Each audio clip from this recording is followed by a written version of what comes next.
My name's Jack Critchy, aka Critchy. I've been wrestling now for about 8 years. Started with Fighting Spirit under Zach Gibson and James Drake, and I've just started getting about in recent years, about the last 3 or 4 years, to start making moves.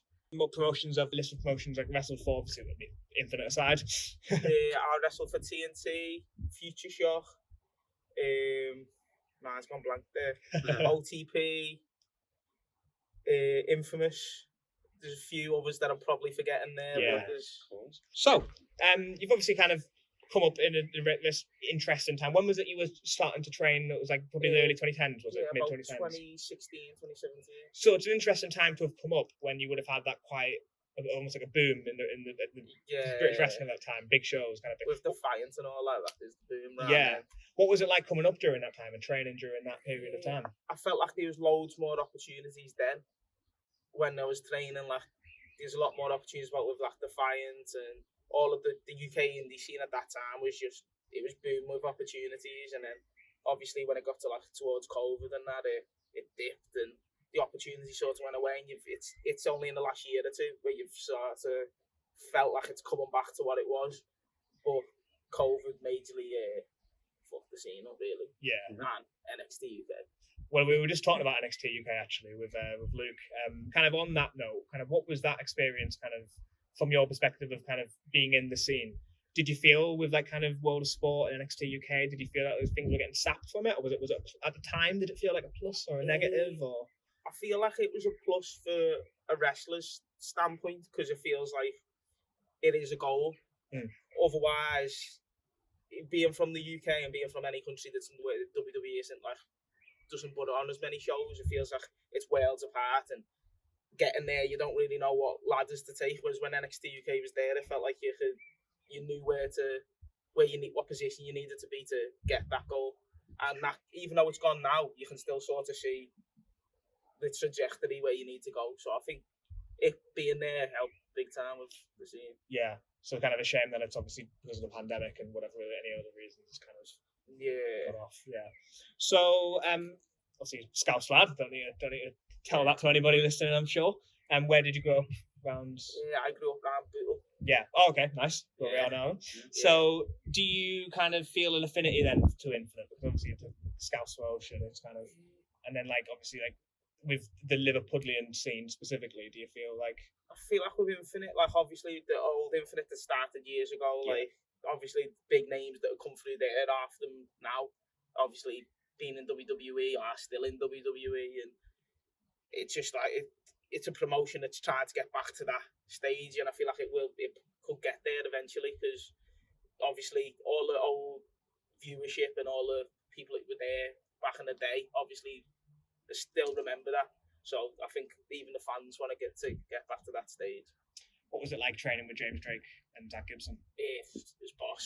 I'll be honest. If they told me the sky was red, I'd go, it's red. You know what I mean? Like, there's no one else in the scene that can tell me stuff like that, and I go, yeah, sure.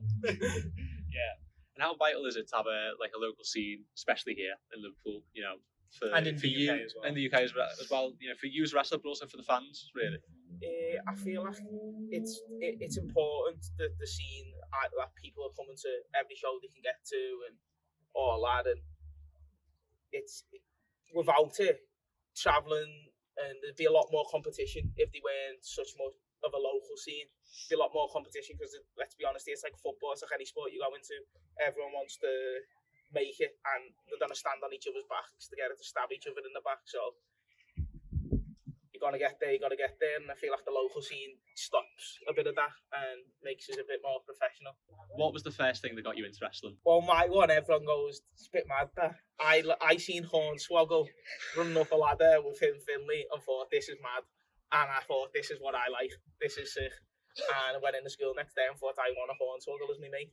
And ever since then, I was just into wrestling. Not your normal, I love John Cena stuff. Nah, Hornswoggle's the man.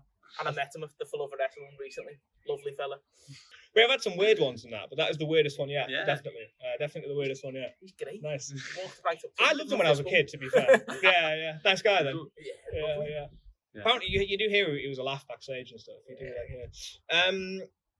So kind of with your career, kind of, you win what? Like, if you started 2016, that would have been about 8 years, is that right? Yeah, around about. So, have you got any matches in particular that you can look to and think you can, like, you know, over the last 8 years, like, you hang your hat on those kind of ones? Obviously, you know, you're still going forward, still relatively early in your career in the grand scheme of things, but, like, is there any in particular you can think back and, I feel like going back to the training thing, the main thing, when NXT was UK was a thing, a lot of the wrestlers went to Fighting Spirit, so I got to train with some of the people who like Arla Dawn, who's obviously now on SmackDown and stuff, which mad.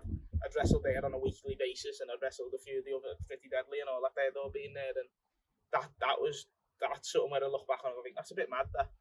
But at the time, it was just normal. But match-wise, I feel like it's only in the last, as I said, 3-4 years where I've started making moves, and I feel like the big matches are on the horizon, whereas at the moment, I feel like I'm at the level that I deserve to be at. Yeah, you kind of, since the pandemic, you feel like you've been able to take a step up. Yeah. When everyone had been deflated by it, I've seen the opportunity to stand up. Well, I was just about to ask about that, because I think a lot of how people responded to the pandemic was quite interesting in society more broadly. It was quite interesting. I think for some people, it really benefited them, and that kind of break and that able to, like, you know, some people it really fucked them up. Was it a good thing for you? Was it a bad thing, the pandemic? Do you think it helped your career in the grand scheme, or do you think obviously it didn't help the scene, but like in terms of yourself, do you feel it made any? Or do you think it was just a bump in the road? I feel prior to like COVID, I was on a different route. I was making moves anyway, but it's a weird one. Like, I feel like without the pandemic and without that, I wouldn't have been able. I was sort of just like fast track before it, whereas I actually know why I'm doing stuff now rather than just being in situations where I was punching above my weight basically. Whereas now I know I deserve to be where I am, and I deserve to be a lot higher than I am. You know what I mean? Yeah. Fair play, mate. Perfect.